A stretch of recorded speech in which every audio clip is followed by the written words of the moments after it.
Hi everyone, welcome to another instalment by your roving correspondent in Bondi. Quite a few of you commented on the ceiling last time in the video, so I thought I'd do another one in this spot. But let's just talk about the ceiling. This is part of unaffordable housing in Australia. This flat has a pretty ceiling, but it's actually threatening to collapse and kill us all in our beds. The landlord, who has refused to spend any money on this entire block for 60 years, never connected the fire sprinklers. That's why you can see that jet that's attached to nothing. And wouldn't pay for new fire emergency stairs, so bricked up the back doors. There are now no stairs for the fourth, third and second floors. This stuff used to be illegal in Australia. Now it's normal. Okay, and if you don't like it, if you complain to the landlord, you'll be evicted and 8 backpackers will be moved in and charged, $1,000 a week to share a bedroom. It's just outrageous. So housing affordability is a big issue here. Okay, I'll get off my hobby horse now. Mick Mulvaney. I thought with so much going on, he's sort of gone under the radar. But he doesn't deserve to be under the radar. He should certainly be in our sights because he is acting, as they all are. They're all acting, whatever the position, he's acting chief of staff. And the story this week that came out was that Kirsten Nielsen, who normally I wouldn't quote in any context, has talked about the national security risks of the Russian interference in the next election. And he apparently, according to the New York Times, said, don't tell the president, because the Yeti can't cope with any mention of Russia. And my concern with Mick Mulvaney in this role is I think he's actually really efficient, and that worries me.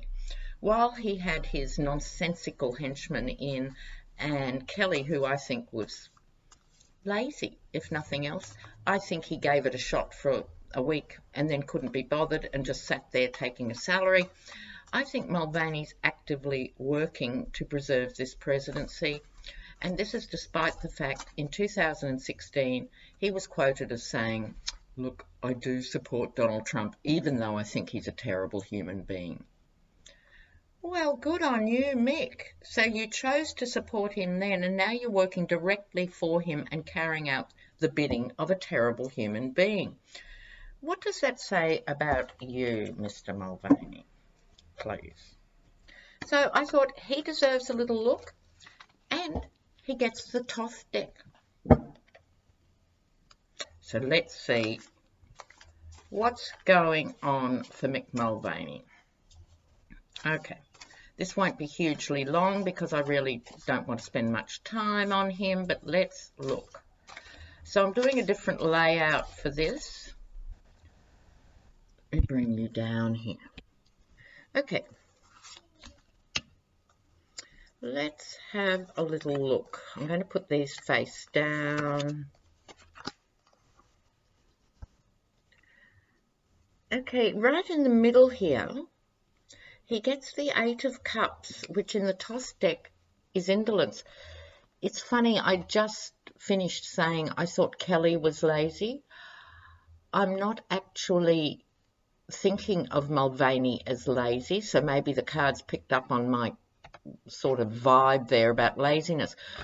But it's not so much that. I think if you look at the other imagery in this card, right, so there's an effusive sort of thing going on with the emotions, with the cups here. So these central cups pouring emotion into the other cups. I think he has his emotional reasons rather than political reasons for doing what he is doing. So what is motivating him? I find this a curious card to have right here in the central position. What does he bring unconsciously to this story? Knight of Cups, again, emotion. So he's bringing with this particular position, it's a very powerful position, Chief of Staff, and he's bringing with it this tide, if you like, of emotional energy. I didn't expect these emotional cuppy sort of cards, but he's emotionally driven, and I think he's actually more not starstruck, it's the opposite, he wants to be famous, than I would have thought. You know, he doesn't look like someone who knocked people out of the road to get the central role in the school musical.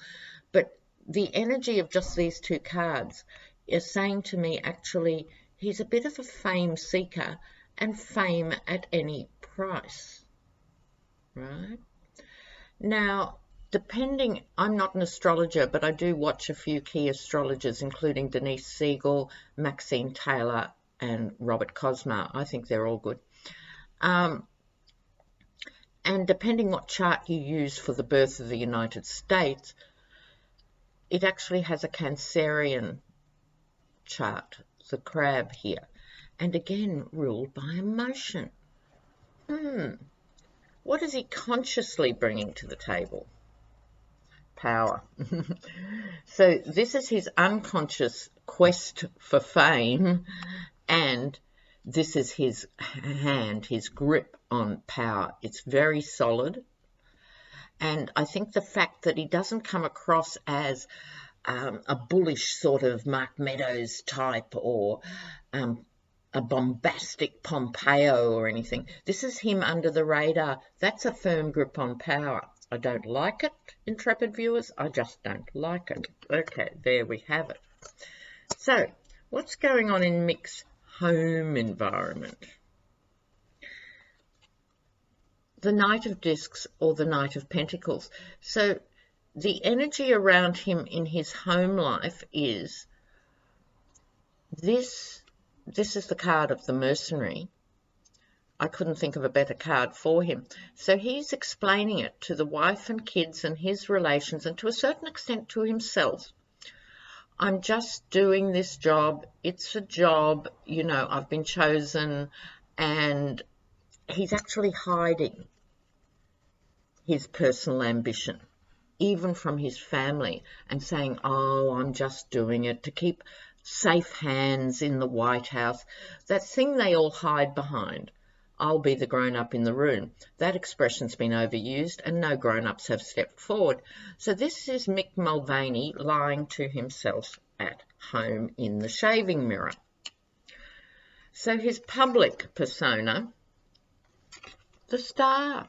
Such a nice card. He is so unworthy. This is Mr. Nice Guy.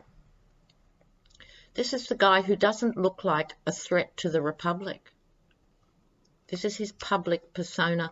I'm just looking after everybody. I care about, you know, the greatness of America. You know, I just care about getting things done. Well, no, because no one is governing America. Not you, not the Yeti. No one is governing America. It's on autopilot. Let's hope that the system doesn't break down. This is such delusion, you know. Okay, short-term outcome. Ooh, Six of Swords, Six of Swords. It's called science for some weird reason in the Thoth deck. But I look at the imagery of it as all the swords pointing to a central point. There's the Christian cross. We know that 25%, and probably in real terms maybe 18% of the American population of the rabid and rampant evangelicals, I am not talking about real Christians here, I'm talking about flat earthers, prosperity gospel types, televangelists. I'm talking those who exploit the needs of others, right, who have taken control of the American discourse. That's who I'm talking about. It's anti-science in this way. All the swords pointing to the cross here. That's how I take that card to mean. So, coming out a bit further for Mick Mulvaney. Oh, let's hope these people are condemned by history and they live long enough to feel it. So, further outcome for Mick Mulvaney, who I think is smart enough to know better. I really don't understand his motivations. They're more personal than I thought, right? Much more personal than I thought. He's actually just a shallow, selfish one like the rest of them. I thought there was a bit more to him, but I was wrong. Okay. He's just feathering his own nest. Nice. What happened to public service? It's not even mentioned. And the same is happening here. The same is happening in the UK with Brexit. You know, politicians are no longer servicing their voting public. They're just servicing their own careers. It's shocking. Okay, further out. Concentrate, Lena. Mick Mulvaney. He has the strength card. He's not going anywhere soon. I'm sorry to report he has the strength card. He's quite stable. He's quite onto it. He has a way of dealing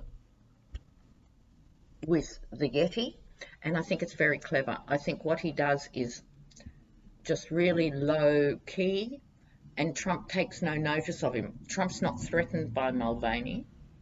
So Mulvaney can actually twist him round his little finger because he doesn't enter into the alpha male stuff like Kelly did or any of the others who are trying to get some basic information into the cranium of a man who has the brain of a goldfish. Mulvaney's very clever. I think he actually keeps everything from him and quietly goes and does these awful things himself. So I think he's up there with Barr. I think some of these enablers actually deserve more condemnation than the actual clown prince himself. Okay, so Mulvaney's not going anywhere and is going to be quite successful with that agenda. So it's now up to the legal process. It's also what I hope will be the summer of resistance for you guys, because really protest is the only thing that's going to shift the dynamic. Join together in the resistance. I'll be back with you really soon. Take care. Bye now.